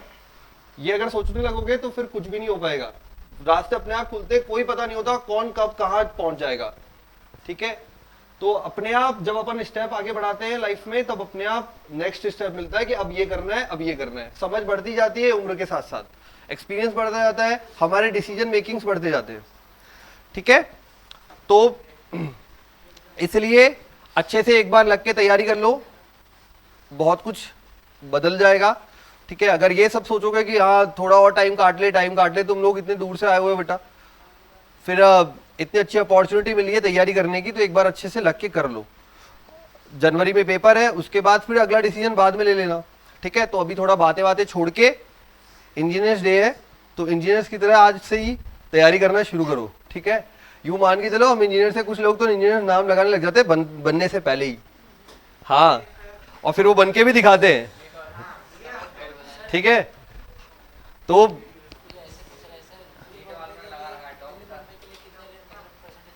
दिल्ली, आईआईटी दिल्ली बॉम्बे के लिए परसेंटाइल नहीं, फिर तो वो उसमें चले जाएंगे ना अपन एडवांस में। आईआईटी के लिए परसेंटाइल नहीं चलता, आईआईटी के लिए एडवांस चलेगा। एडवांस में तो ना मार्क्स आएंगे, वो डिपेंड करता है किस कैटेगरी में है। और उस साल एडवांस के मार्क्स का कट ऑफ आप नहीं लगा सकते आइडिया, वो पेपर के बाद ही लगता है। रीजन उसका ये है, कई बार एडवांस का पेपर बहुत ज्यादा टफ आ जाता है, कई बार एडवांस का पेपर बहुत सरल आ जाता है। बहुत सरल मतलब इतना भी नहीं, लेकिन ठीक ठीक सरल आ जाता है। ओबीसी के लिए मान के चलो आप लगभग 300 के आसपास।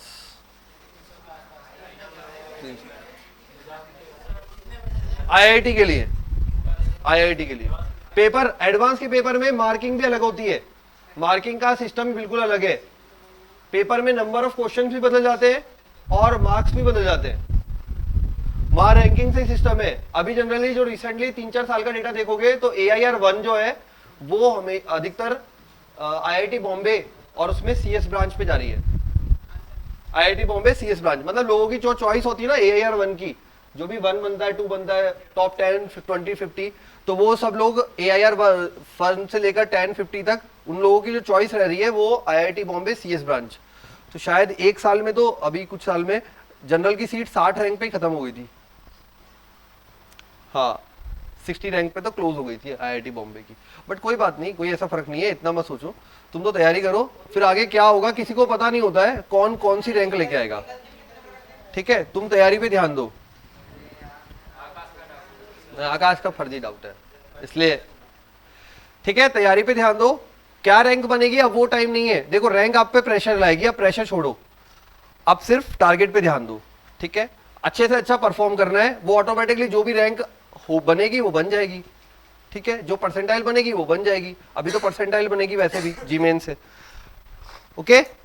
वो छोड़ दो कि मुझे है ना ये ही लेके आना है, वो ही लेके आना है, उसमें प्रेशर आएगा, फिर सारी चीजें बिगड़ जाती है, ध्वस्त हो जाती है, ठीक है। आप अपना बस बेस्ट करना है, अच्छा परफॉर्म करना है, बस इतना सा ध्यान रखना है, ओके, ठीक है। और सबसे अच्छा मोटिवेशन है, सीधी बात है, दो ही चीज चलती है, मैंने तो हमेशा बोला भाई, या तो ये या फिर समय। कई बार समय चोट कर देता है, कई बार ये चोट कर देता है। जिन जिनके पास लगी हुई है उनको सबको पता है, और सबके साथ लगती है एक बार, कोई नहीं होगा ऐसा जिसके साथ नहीं लगी होगी, तो सबके साथ लगती है, या तो इसकी या समय की, ठीक है। तो इसलिए सबसे अच्छा मोटिवेशन यही है, जितना ऊपर तैयारी करोगे उतना ऊपर पहुंचोगे, ठीक। अब पढ़ो, हाँ चलो करे।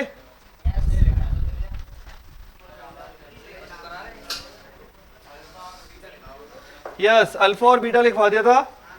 दो वेक्टर, दो सदिश इस प्रकार हैं कि ए तथा बी असंरेख है।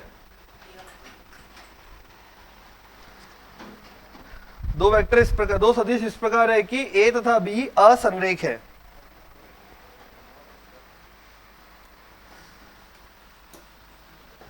यदि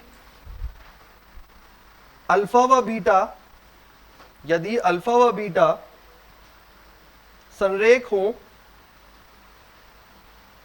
यदि अल्फा व बीटा संरेख हो, तब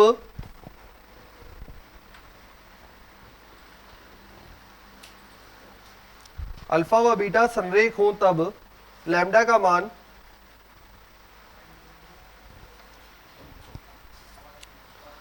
अल्फा व बीटा संरेख हो तब लैम्डा का मान ज्ञात कीजिए। अल्फा व बीटा संरेख है तो क्या लिख सकते हैं भाई? पहला काम बोलो। अल्फा बराबर लैम्डा ऑलरेडी यूज आ रहा है, म्यू लिख लो। संरेख है तो अल्फा बराबर म्यू बीटा, कोई प्रॉब्लम नहीं। अल्फा इधर है अवेलेबल, बीटा इधर है अवेलेबल, पुट कर दे, करिए। अल्फा को रखा लैम्डा -2 ए वेक्टर प्लस बी वेक्टर बराबर म्यू 4 लैम्डा -2 ए वेक्टर प्लस 3 बी वेक्टर। सबको एक तरफ ले आओ।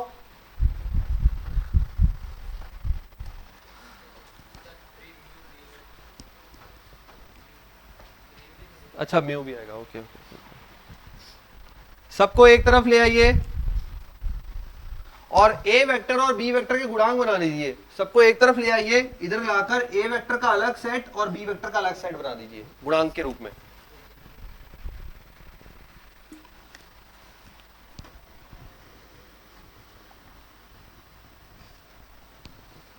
अल्फा बीटा के मान रखे हैं, सबको एक तरफ ले आइए, ए और बी के गुणांक के रूप में बना दीजिए।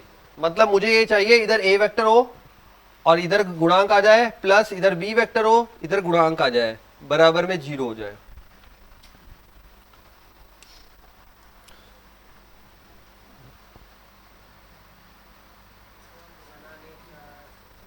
बना दिया? बहुत बढ़िया, बना दिया। तो उसके बाद क्या बोला गया है? इससे एक पहले लाइन, लास्ट लाइन से एक लाइन पहले पढ़ो। असंरेख कौन कौन से है? ए व बी असंरेख है, लेकिन ए व बी असंरेख है मतलब, और इनके गुणांक जो होंगे, वापस याद है अभी एक क्वेश्चन किया था थोड़ी देर पहले, क्या करोगे? इसको बराबर 0 और इसको बराबर 0। ए व बी असंरेख है, इसका मतलब इसको बराबर 0 और इसको बराबर 0। एक और क्वेश्चन किया था थोड़ी देर पहले शुरुआत में, तो गुणांकों को बराबर 0 कर देना। तो गुणांक बता दो भाई एक बार बोल के। एक मिनट, इधर बोल। लैम्डा -2, एक मिनट पहले मुझे वैल्यू लिखने दो। हाँ, lambda -2 -4 mu lambda plus 2 mu, ठीक है।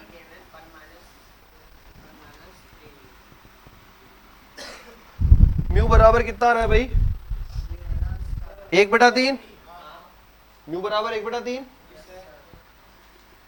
ये म्यू उठा के यहां पुट कर दीजिए, अपने आप वैल्यू मिल जाएगी, बराबर 0 करके लैम्डा की वैल्यू मिल जाएगी। बताओ भाई लैम्डा कितना बैठा?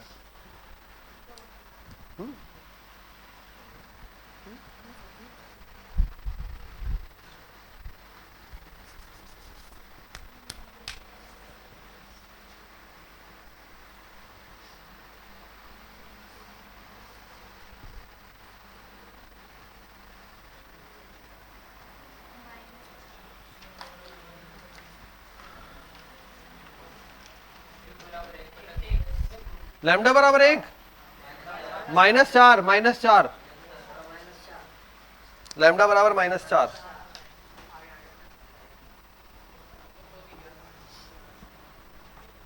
म्यू बराबर 1/3, ये यहां रखा बराबर 0 करके, लैम्डा बराबर -4। 2019 का प्रश्न था ये भी।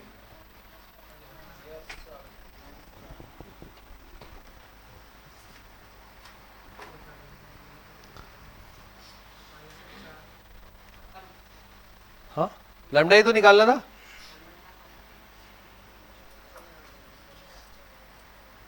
नेक्स्ट क्वेश्चन है, हो गया confirm. A vector equal to I plus 2j plus 4k, B vector is equal to I plus lambda J plus 4k, and C vector equal to 2i cap plus 4j cap plus lambda square minus 1k cap. यदि A vector, B vector, C vector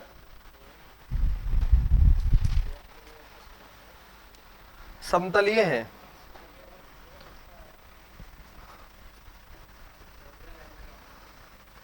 असंरेख वाला concept clear हो गया। 2 question आ गए ऐसे, उनके गुणांकों को बराबर 0 कर देते हैं, है ना।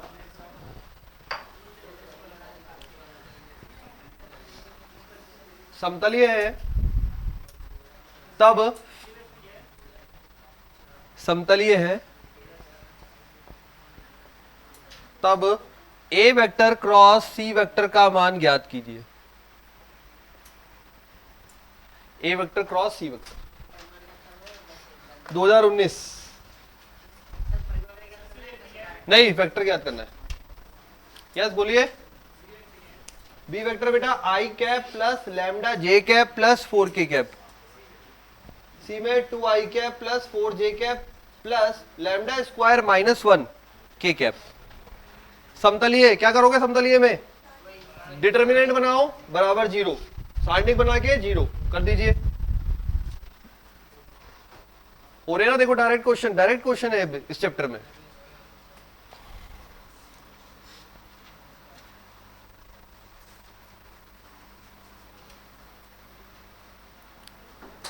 टफ क्वेश्चन, जो टफ चैप्टर थे वो पहले ही निपटा रखे मैंने, अब तो ऐसे ही पार्ट है सारे।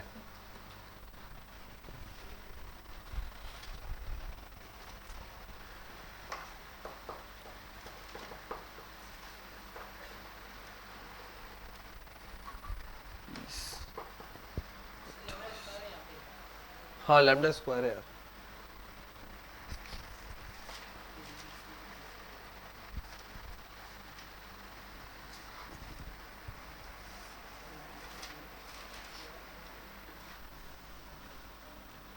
हाँ क्यूबिक समीकरण आएगी, बनाओ। क्यूबिक को हल करने का तरीका बता रखा है, करो जिनको आता है। ऐसे बीच में क्वेश्चन को छोड़ने की आदत बंद कर देना, नहीं तो कोई मतलब नहीं है फिर उस पूरा करते हुए गए बीच में छोड़ दिया, आंसर तो आया ही नहीं, 0 और लगा दिया कुछ तो -1। बहुत दुखता है ये -1 लास्ट में जाके, पहले नहीं दुखता, लास्ट में बहुत दुखता है जब रिजल्ट बनता है।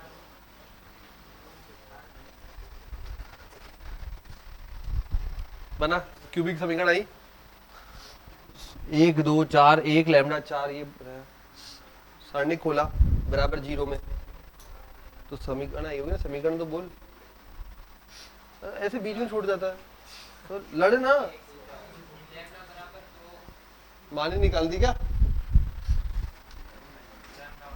लैम्डा बराबर 2,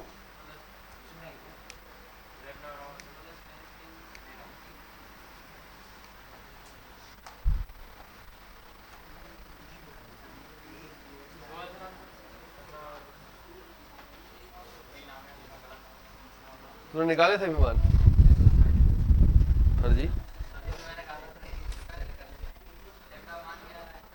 समीकरण बोलो। हाँ 2 आ रहा है, 3 आ रहा है, -3 आ रहा है।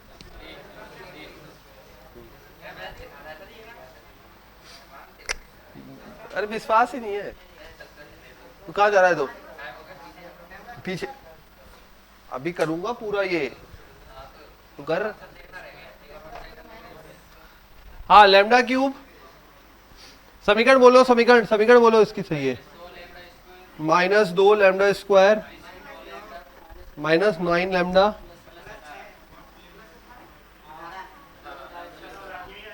ठीक है, क्यूबिक को बताया था आपको, लैम्डा बराबर 1 रखा, नहीं हो रहा 0, 2 रखा 0 हो रहा है, लैम्डा बराबर 2 को संतुष्ट कर रहा है। अगर 2 को संतुष्ट कर रहा है तो लैम्डा माइनस 2 इसका एक गुणनखंड होगा। ठीक है, अब लैम्डा क्यूब बनाना है तो लैम्डा स्क्वायर से गुणा कर दिया, ये बन गया lambda cube minus 2 lambda square, पूरा पूरा सेट आ गया। अब हमें चाहिए माइनस का 9 लैम्डा, तो किससे गुणा करूं, माइनस के 9 से, माइनस का 9 लैम्डा प्लस का 18 हो गया, बता भाई। तो बन गया अपने गुणनखंड लैम्डा माइनस 2 और लैम्डा स्क्वायर माइनस 9।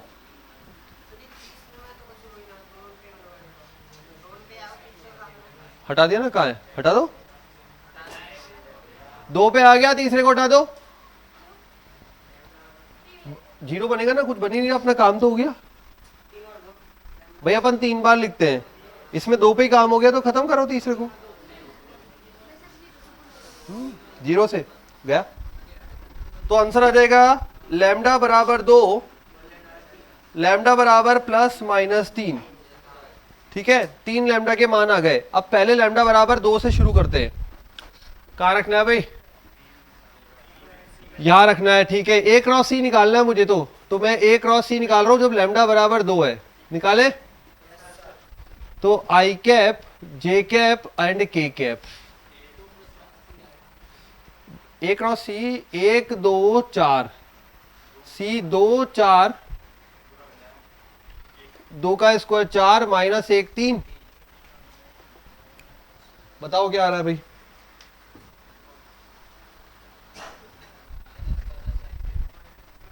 माइनस का 10 आई कैप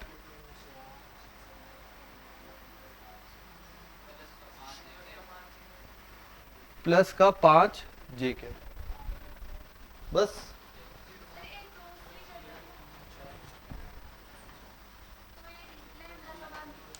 दो लिया है ना, 3 भी लेंगे, सारे लेंगे, अभी 2 लिया है।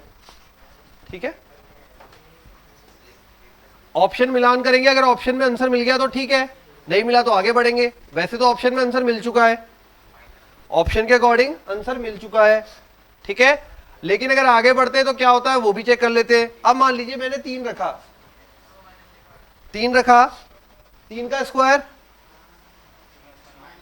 9, 9 माइनस 1 8, तो क्या बनेगा, सी वेक्टर बनेगा।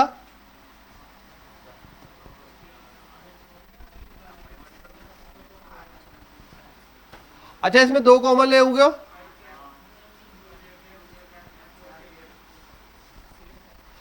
ए और सी सेम बन रहा है क्या, देखो ए और सी सेम बन रहा है, ए क्रॉस सी क्या हो जाएगा, ए क्रॉस सी 0 हो जाएगा, क्योंकि ये समांतर है, समांतर होता है ए बराबर लैम्डा बी। तो देखो ए बराबर 2c या c बराबर 2a वेक्टर, अगर आप क्रॉस प्रोडक्ट करोगे भी तो 0 आएगा बाकी केस में। ठीक है, तो आंसर मिल गया, ये रहा, हाँ आंसर आ गया यहीं पे।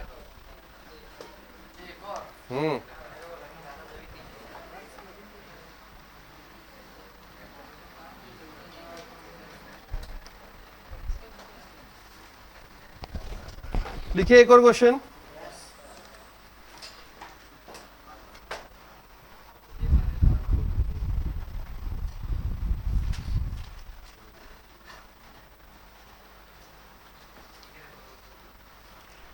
नेक्स्ट क्वेश्चन है म्यू आई कैप प्लस जे कैप प्लस के कैप, आई कैप प्लस म्यू जे कैप प्लस के cap and I cap plus J cap plus mu के कैप समतलीय है, समतलीय है तो म्यू के सभी मानों का योग ज्ञात कीजिए। समतलीय है तो म्यू के सभी मानों का योग ज्ञात कीजिए। मान मत ज्ञात करो, योग ज्ञात करो, तो पहले मान ज्ञात करना पड़ेगा तभी योग निकलेगा। ठीक है, समतलीय है तो म्यू के सभी मानों का योग ज्ञात कीजिए। समतलीय का कंडीशन पता ही है आपको, 2019 का प्रश्न है। आंसर बता देता हूं, म्यू के मान आएंगे 1 और -2, 1 और -2, और दोनों को जोड़ोगे तो आंसर आ जाएगा -1। अब करना खुद है, कर लो अभी, अभी कर। डंडा कहाँ गया? हाँ कर दो अभी, छोड़ूंगा नहीं। A क्रॉस C निकालना था, हमने लैम्डा बराबर 2 लिया, A क्रॉस C निकाला, ये आया ऑप्शन में, मिल गया, हम टिक लगा के खत्म। अगर हम 3 लेते तो क्या होता? 3 लेते तो बेटा ये बनता, ये C सदिश बनता ये, और ये देखो ये और ये आपस में रिलेशन आ गया इन दोनों के बीच में ही, तो 0 आ जाएगा ना। वही तो देख रहा हूं मैं, 0 क्यों आएगा? क्योंकि संरेख हो गए। देख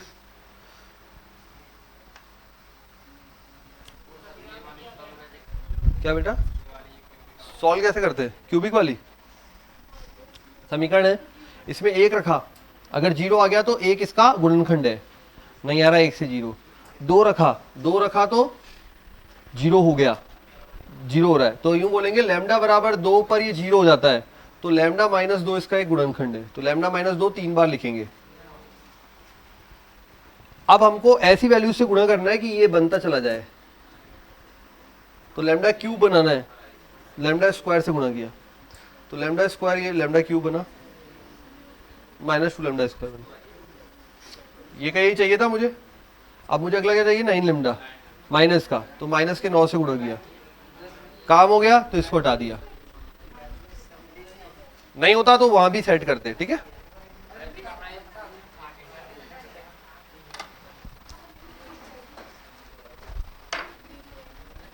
कल थ्योरी पढ़ेंगे, फिर क्वेश्चन करेंगे।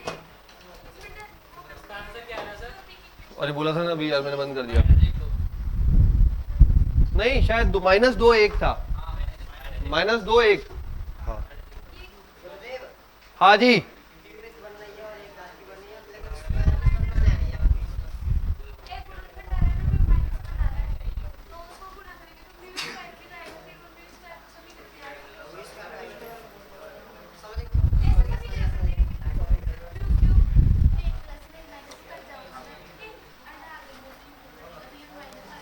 क्या कट रहा है, क्या बन रहा है, क्यों फंस रहा है,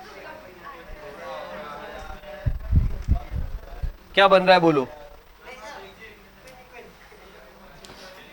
हो गएगा, आंसर आ रहा है -2 1, जोड़ने पे आएगा -2 + 1 -1।